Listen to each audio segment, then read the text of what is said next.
عفى الله عنك لما أذنت لهم حتى يتبين لك الذين صدقوا وتعلم الكاذبين۔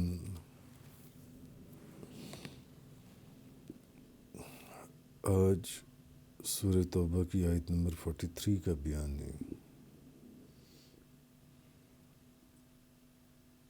بات ابھی بھی وہی چل رہی ہے جن منافقوں کا ذکر ہو رہا تھا کہ جن کی خبر نبی کریم صلی اللہ علیہ وسلم نے پہلے ہی دے دی تھی کہ یہ بعد میں آئیں گے اور یہ جھوٹی قسمیں کھائیں گے اور اپنے اپنے عذر بیان کریں گے کہ مجھے تو فلاں کام تھا، مجھے تو فلانا مسئلہ تھا، مجھے تو یہ چیز تھی جس کی وجہ سے میں نہیں جا سکا۔ تو حضور نے ان میں سے جن لوگوں نے پہلے کہا ان کی بھی حضور نے بات مان لی کہ اچھا چلو ٹھیک ہے، تم یہ کہہ رہے ہو تو ٹھیک ہے، نہ جاؤ۔ اب اللہ پاک نے فرمایا عفو اللہ عنک، اللہ آپ کو معاف فرمائے، لما اذنت لهم حتى يتبين لك الذين صدقوا وتعلم الكاذبين۔ آپ نے انہیں غزوہ تبوک میں شریک نہ ہونے کی کیوں اجازت دے دی؟ اللہ آپ کو معاف فرمائے، آپ نے غزوہ تبوک میں انہیں شریک نہ ہونے کی اجازت کیوں دے دی؟ کیوں آپ نے اجازت دی؟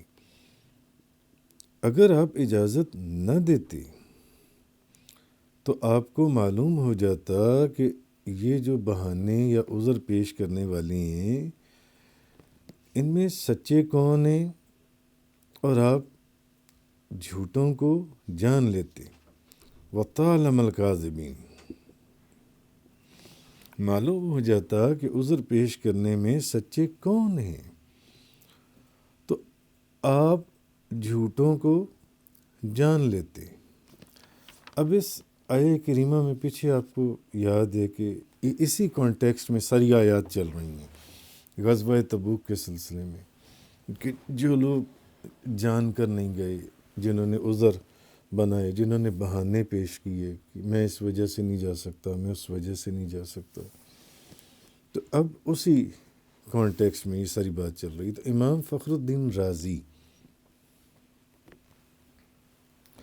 اصل چیز یہ ہے کہ منافقوں کی ایک جماعت ایسی بھی تھی جنہوں نے نبی پاک صلی اللہ علیہ وسلم سے درخواست کی تھی اپنے اپنے عذر بیان کر کے کہ انہیں غزوہ تبوک میں شامل ہونے سے رخصت دی جائے، وہ اس غزوے میں شامل نہیں ہو سکتے، تو نبی پاک صلی اللہ علیہ وسلم نے ان کو اجازت دے دی تھی۔ تو اس موقع کے اوپر کہ حضور نے ان کو اجازت دے دی، اب یہ آیت نازل ہوئی، یہ اس کا شان نزول ہے۔ بظاہر یہ آیت بظاہر جو ہے ایک بصورت عتاب نازل ہوئی کہ آپ نے ان کو کیوں اجازت دی۔ اچھا، اب امام فخر الدین رازی وہ فرماتے ہیں کہ منکرین جو عصمت انبیاء کے منکرین ہیں، انہوں نے اس آیت سے یہ دلیل قائم کی ہے کہ انبیاء سے بھی گناہوں کا ان سے بھی گناہ ہو جاتے ہیں، نبیوں سے بھی، معاذ اللہ، استغفر اللہ من ذلک۔ جو منکرین عصمت انبیاء ہیں وہ لوگ، امام فخر الدین رازی فرماتے ہیں کہ انہوں نے اس آیت سے یہ دلیل قائم کی ہے کہ ان سے بھی جون سے وہ گناہ جون سے ہو جاتے ہیں انبیاء کرام سے، معاذ اللہ، استغفر اللہ من ذلک۔ اچھا وہ کہتے ہیں کہ معاف کرنا جو ہے یہ گناہ کی فرع ہے، معاف کرنا۔ تو اگر آپ نے کوئی گناہ نہیں کیا تھا تو پھر معاف کرنے کا معنی کیا ہے؟ پھر اللہ پاک نے یہ جو فرمایا عفو اللہ عنک، اللہ آپ کو معاف فرمائے، اگر آپ نے کوئی گناہ نہیں کیا تھا تو پھر یہ کیوں فرمایا گیا کہ اللہ آپ کو معاف فرمائے؟ یہ وہ لوگ دلیل لاتے ہیں جو عصمت انبیاء کے منکر ہیں، وہ لوگ اپنا اپنا دماغ ہے، جس کا دماغ جس ٹریک کے پر بھی چل پڑے جو ان سے، تو وہ کہتی ہیں کہ جی دیکھو یہ جو اگر آپ نے کوئی گناہ نہیں کیا تھا تو پھر اللہ پاک نے یہ کیوں فرمایا کہ اللہ آپ کو معاف فرمائے، اللہ آپ کو معاف فرمائے. یہ امام فخر الدین رازی رحمۃ اللہ علیہ وہ لکھ رہے ہیں جو ان سے. تو اور اس آیت میں علامہ سید محمود آلوسی بغدادی حنفی رحمۃ اللہ علیہ وہ لکھتے ہیں کہ اس آیت میں یہ جو فرمایا گیا عفو اللہ عنک، اللہ آپ کو معاف فرمائے، یہ فرمانا ایسے ہی ہے. اب وہ ایک مثال دیتی ہیں کہ جیسے کہ نبی کریم صلی اللہ علیہ وسلم نے فرمایا مجھے یوسف علیہ السلام کے کرم اور صبر پر تعجب ہے، یوسف علیہ السلام کے کرم اور صبر کے اوپر مجھے تعجب ہے، اور حضور نے فرمایا اللہ ان کی مغفرت فرمائے. جب ان سے دبلی اور موٹی گایوں کے متعلق سوال کیا گیا، وہ جو بھینسیں گائیں تھیں دبلی اور پتلی موٹی، وہ جو خواب دیکھا گیا تھا، تو جب ان سے دبلی اور موٹی گائیوں کے، اب نبی پاک صلی اللہ علیہ وسلم نے کیا فرمایا مجھے یوسف علیہ السلام کے صبر کے اوپر تعجب ہے اور اللہ ان کی مغفرت فرمائے، اللہ ان کی مغفرت فرمائے. جیسے یہاں اللہ نے کیا عفو اللہ عنک، یہاں قرآن کے اندر نبی کریم صلی اللہ علیہ وسلم کے لیے اللہ نے کیا فرمایا اللہ آپ کو معاف فرمائے. تو یہاں اس حدیث کے اندر یہاں نبی کریم صلی اللہ علیہ وسلم نے فرمایا کہ مجھے یوسف علیہ السلام کے صبر کے اوپر تعجب ہے، اللہ ان کی مغفرت فرمائے. جب ان سے دبلی اور موٹی گایوں کے متعلق سوال کیا گیا، اگر میں ان کی جگہ ہوتا یوسف علیہ السلام کی جگہ، تو میں اس وقت تک ان لوگوں کو خواب کی تعبیر نہ بتاتا جب تک ان لوگوں سے یہ شرط نہ منوا لیتا کہ وہ مجھ کو قید سے رہا کر دیں گے، وہ مجھے قید سے رہا کر دیں گے. آگے سارا واقعہ سورہ یوسف کے اندر آپ لوگ پڑھ چکے ہوں گے. اب اس حدیث میں نبی کریم صلی اللہ علیہ وسلم نے فرمایا اللہ حضرت یوسف علیہ السلام کی مغفرت فرمائے. اچھا، تو جس چیز کے اوپر مغفرت کا ذکر کیا جا رہا ہے کہ اللہ تعالیٰ حضرت یوسف علیہ السلام کو معاف فرمائے، کیا وہ کوئی گناہ کا کام تھا؟ کوئی گناہ کا کام نہیں تھا، وہ کوئی گناہ نہیں تھا، وہ کوئی گناہ نہیں.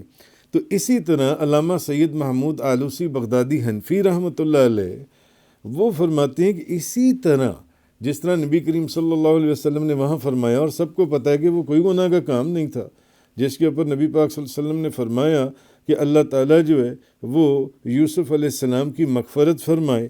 تو یہ اسی طرح ہے جس طرح اس آیت کے اندر اللہ نے فرمایا عفو اللہ عنک، عفو اللہ عنک، اللہ آپ کو معاف فرمائے جون سے، تو وہ بھی کوئی گناہ نہیں ہے، وہ بھی کوئی گناہ. اس سے اب جو منکرین عصمت انبیاء ہیں، عصمت انبیاء کے جو منکرین ہیں، انہوں نے اس آیت سے یہ دلیل قائم کر لی. انہوں نے کہا کہ جی نہیں، اگر آپ نے کوئی گناہ نہیں کیا تھا تو پھر معاف کرنے کا مطلب کیا ہوا؟ عجیب و غریب عقل، عجیب و غریبی دماغ. اگر آپ نے کوئی گناہ نہیں کیا تو پھر معاف کرنے کا مطلب کیا ہے؟ یہ کہا کیوں گیا کہ اللہ آپ کو معاف فرمائے جون سے؟ تو یہ حدیث اب اس بات کو اس آیت کی وضاحت کے اندر عقل والوں کو سمجھ میں آ جاتا ہے کہ جب نبی پاک صلی اللہ علیہ وسلم نے فرمایا کہ اللہ حضرت یوسف کی مغفرت فرمائے، اور جس کام پر حضور نے فرمایا مغفرت فرمائے، یعنی کہ حضور نے فرمایا کہ اگر میں ان کی جگہ ہوتا تو میں تو اس وقت تک ان لوگوں کو اس خواب کی تعبیر ہی نہ بتاتا، وہ جس میں وہ دبلی اور موٹی گائے دیکھی گئی تھی جون سی ہے، کہ جب تک میں ان سے یہ شرط منوا نہ لیتا کہ تم مجھے جون سے اس قید سے رہا کرواؤ گے، تو انہوں نے تو ویسے ہی خواب بتا دیا جون سے. تو اللہ ان کے صبر کے اوپر آپ نے فرمایا مجھے ان کے صبر کے اوپر تعجب ہے. تو اسی طرح آپ فرماتے ہیں کہ اس حدیث میں نبی پاک صلی اللہ علیہ وسلم نے بھی تو یہ فرمایا کہ اللہ یوسف علیہ السلام کو معاف فرمائے. تو پھر جس کام پر معافی کا فرمایا جا رہا ہے وہ کوئی گناہ کا کام نہیں ہے، وہ کوئی گناہ کا کام نہیں. تو اس کا مطلب یہ ہے کہ یہ جو لوگ یہ استدلال کرتے ہیں کہ جی نہیں، اللہ پاک نے فرمایا کہ اگر آپ نے کوئی گناہ نہیں کیا تو پھر معاف کرنے کے کیا معنی ہوئے، تو وہ اگر اپنی عقل کو استعمال کریں تو ان کو یہاں سے ساری بات جون سی ہے وہ سمجھ میں آ جائے گی. حالانکہ آپ کو اختیار تھا. اب بات کیا تھی کہ منافقوں کی وہ جو جماعت نبی کریم صلی اللہ علیہ وسلم کے پاس آئی درخواست لے کر کہ ہمیں غزوہ تبوک میں شامل ہونے کی ہمیں رخصت دی جائے، ہم اس غزوے میں شامل نہیں، اور اپنے اپنے بہانے انہوں نے تراشے جو ان سے. تو نبی پاک صلی اللہ علیہ وسلم نے ان کو اجازت دے دی. اچھا، ان کو اجازت دے دی اور حضور کو اس چیز کا اختیار دیا گیا تھا کہ آپ اجازت دیں یا نہ دیں. تو جب اختیار دیا گیا تھا کہ آپ اجازت دیں یا نہ دیں، تو پھر گناہ کس چیز کا؟ پھر گناہ کا تصور بھی کس چیز کا؟ حالانکہ آپ کو اختیار تھا کہ آپ ان کو اجازت دیں تب بھی، اور آپ ان کو اجازت نہ دیں تب بھی. تو جب آپ نے اجازت دے دی تو اللہ تعالیٰ نے یہ خبر دی کہ اگر آپ اصل چیز یہ اصل جو بات ہے کہ اگر اللہ تعالیٰ نے آپ کو یہ بتایا کہ اگر آپ ان کو اجازت نہ دیتے، آپ نے تو ان کو اجازت دے دی نا. وہ جب منافق آپ کے پاس آئے اور منافقوں نے آپ سے پوچھا کہ ہم اس غزوے میں نہیں جانا چاہتے، ہمیں تو رخصت دے دی جائے، تو آپ نے انہیں اجازت دے دی. اچھا، اگر آپ اللہ پاک کا اصل میں فرمانا یہ ہے کہ اگر محبوب اگر آپ اجازت نہ بھی دیتے کہ نہیں کوئی اجازت نہیں ہے، کوئی رخصت نہیں ہے، تمہیں ساتھ جانا ہے، تو یہ تب بھی غزوہ تبوک میں آپ کے ساتھ نہ جاتے اور ان کی منافقت کھل کر سب کے سامنے آ جاتی. آپ نے اجازت دے دی، انہوں نے کہا دیکھو ہمیں تو نبی کریم صلی اللہ علیہ وسلم نے اجازت دے دی. وہ منافق تو پہلے ہی صحابہ کرام کا بھیس بدل کر بیٹھے ہوئے تھے، کیونکہ منافق ہوتے ہی صحابہ کے بھیس، مسلمانوں کے بھیس میں تھے. تو اب آپ نے تو اجازت دے دی، انہوں نے کہا ہمیں حضور نے اجازت دے دی. تو اصل میں بات یہ فرمائی گئی کہ آپ اگر اجازت نہ بھی دیتے تو یہ منافق تب بھی آپ کے ساتھ نہ جاتے، اور تب ہوتا کیا کہ یہ کھل کر سب کے سامنے آ جاتے کہ یہ منافق ہیں. کیوں؟ اب اجازت کے باوجود یہ پھر بھی نہیں گئے تو یہ منافق ہیں. تو آپ کے اجازت دینے میں کوئی حرج نہیں ہے. شفا شریف کے اندر ہے یہ جو ان سے.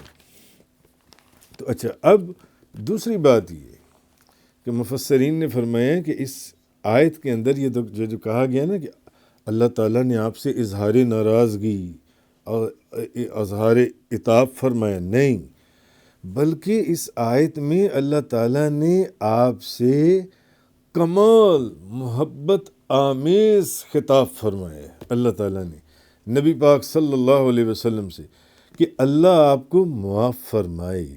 آپ نے ان کو جہاد میں شامل ہونے کی کیوں اجازت دے دی؟ حالانکہ اگر آپ اجازت نہ دیتے تو یہ پھر بھی جہاد میں شریک ہونے والے تھے. یعنی ان کے حق میں آپ کا اجازت دینا اور نہ دینا دونوں برابر ہیں. آپ انہیں اجازت دیتے یا نہ دیتے، یہ دونوں ایک برابر ہیں. یہ ایک محبت آمیز خطاب ہے اپنے محبوب سے کہ اللہ آپ کو معاف فرمایا، آپ نے ان کو جہاد میں شامل نہ ہونے کی کیوں اجازت دے دی. حالانکہ اگر آپ اجازت نہ بھی دیتے تو یہ پھر بھی جہاد میں شریک، یہ غزوہ تبوک میں آپ کے ساتھ نہ جاتے. یعنی ان کے حق میں آپ کا اجازت دینا اور نہ دینا دونوں برابر تھے. یہ چیز تو منافقین جو ہیں یہ نبی کریم صلی اللہ علیہ وسلم کی بارگاہ میں حاضر ہوتے. کل اس کی تفصیل گزری تھی کل کے بیان کے اندر، اور جہاد میں شرکت نہ کرنے کے لیے عذر بیان کرتے، بہانے بناتے، اور نبی پاک صلی اللہ علیہ وسلم اپنے کریم اور کریم النفسی کے باعث انہیں اجازت دے دیتے، اچھا چلو ٹھیک ہے تم نہ جاؤ، تم پیچھے رہ جاؤ. اصل میں اس آیت میں فرمایا کہ اگر آپ اجازت نہ بھی دیتے تب بھی انہوں نے آپ کے ساتھ نہیں جانا تھا، منافق ہیں گے. لیکن اس کا فائدہ یہ ہونا تھا، ابھی تو آپ نے اجازت دے دی تو انہوں نے سب کو دکھا دیا کہ حضور نے اجازت دے دی، ہم اس لیے رک گئے ہیں. لیکن اگر آپ اجازت نہ دیتے تو انہوں نے تب بھی نہیں جانا تھا، مگر پھر انہوں نے ڈسکلوز ہو جانا تھا، انہوں نے سب کے سامنے ظاہر ہو جانا تھا کہ واقعی یہ منافق ہیں جو ان سے کہ حضور کے فرمانے پر بھی یہ اس جگہ پر نہیں گئے اور یہ پیچھے رہے جو ان سے ہیں. تو بہتر یہ تھا کہ اصل میں کہا یہ جا رہا ہے کہ بہتر یہ تھا کہ آپ ان کی اس معذرت کو قبول ہی نہ کرتے، نہ کہتے نہیں چلو ساتھ، تاکہ جب وہ پیچھے رہ جاتے تو ان کی منافقت کا سب کو پتہ چل جاتا، سب کو۔ تو اب یہ دریافت کرنے سے پیشتر کہ اے محبوب آپ نے انہیں پیچھے رہنے کی اجازت کیوں دی، اب بجائے اس کے کہ اللہ تعالیٰ آپ سے یہ پوچھتے کہ آپ نے ان کو اجازت کیوں دی پیچھے رہنے کی، آپ نے انہیں ننگا کیوں نہیں کیا، آپ نے ان کو کیوں نہیں ظاہر کیا سب کے سامنے جو ان سے۔ اتنا فرمانے سے پہلے اللہ پاک نے کیا فرمایا؟ اگلی بات پہلے اللہ نے اللہ آپ کو معاف فرمائے، اللہ آپ کو معاف فرمائے۔ تو یہاں یہ جو کلمات ہیں یہ کسی گناہ کی معافی کا ذکر کرنے کے لیے نہیں ہے کہ اللہ آپ کو معاف فرمائے، کہ کسی گناہ کی معافی کے سلسلے میں کہی جا رہی ہیں، جس طرح وہ منکرین عصمت انبیاء کہتے ہیں، نہیں کہ آپ کے کسی گناہ کی معافی کا ذکر کرنے کے لیے کہ جی آپ کو اللہ معاف فرمائے، نہیں، یہ اس لیے نہیں، بلکہ نہایت اظہار تعظیم اور تکریم کے لیے نبی پاک صلی اللہ علیہ وسلم کی کمال اظہار تعظیم اور تکریم کے لیے۔ کیوں؟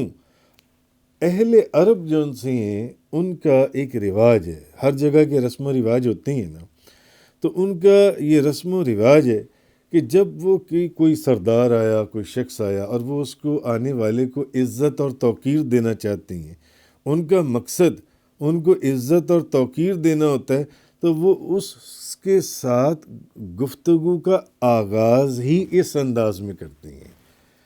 یہ عرب کے رسم و رواج کے مطابق ہے کہ یہ انتہائی تعظیم اور تکریم کے لیے جو ان سے یہ ہوتا ہے۔ تو امام راضی آپ فرماتے ہیں کہ ان کلمات سے اللہ تعالیٰ نے اپنے محبوب کی تعظیم و توقیر میں بڑے مبالغے کا اظہار فرمایا، بڑے مبالغے کا۔ لیکن جن کے ذہن تنگ تھے، جن کے ذہن اس جگہ کو، اس مقام اور مرتبے کو آپ کے سمجھ نہ سکے، انہوں نے کہہ دیا کہ جناب اگر آپ نے کوئی گناہ نہیں کیا تھا تو پھر معاف کرنے کے معنی کیے، اللہ نے یہ کیوں فرمایا کہ معاف کر دیا؟ مگر انہوں نے یہ نہیں دیکھا کہ عرب کے رسم و رواج کے مطابق جب کسی کو انتہائی تعظیم اور تکریم دینی ہو تو پھر اس وقت کہا جاتا ہے۔ اور دوسری بات، اگر اس تفسیر کو نہ لیں تو اس تفسیر کو لے لیں کہ جب اللہ پاک نے فرمایا آپ محبوب اللہ آپ کو معاف فرمائے، آپ نے یہ کیا کیا، آپ کے تو اختیار میں تھا، آپ اجازت دیتے تب بھی، آپ اجازت نہ دیتے تب بھی، آپ کی مرضی تھی، جب مرضی آپ کی تھی، اللہ نے مرضی آپ کو یہ اختیار دیا ہوا تھا، تو پھر گناہ کا سوال ہی پیدا نہیں ہوا۔ اور پھر دوسری بات یہ کہ محبوب اگر آپ ان کو اجازت نہ دیتے، آپ نے تو پھر اپنی کریم النفسی کے تحت ان کی منافقت کو چھپا لیا۔ اگر آپ ان کو اجازت نہ دیتے تو ان کی منافقت ظاہر ہو جاتی، سب کو پتہ چل جاتا کہ ہیں یہ فلانا بندہ، یہ سارے منافق ہیں جو ان سے ہیں۔ مگر آپ نے ان کی منافقت کے اوپر بھی پردہ ڈال دیا، پتہ ہی نہیں چلا کہ کون منافق ہے کون منافق نہیں تھا۔ تو یہ چیز اس آیہ کریمہ کے اندر اللہ پاک نے فرمائی وَطَعْلَمَ الْكَاذِبِينَ۔ اور اگر ایسا آپ ان کو اجازت نہ دیتے تو پھر آپ کو سب کو پتہ چل جاتا کہ جھوٹے کون ہیں، منافق کون ہیں۔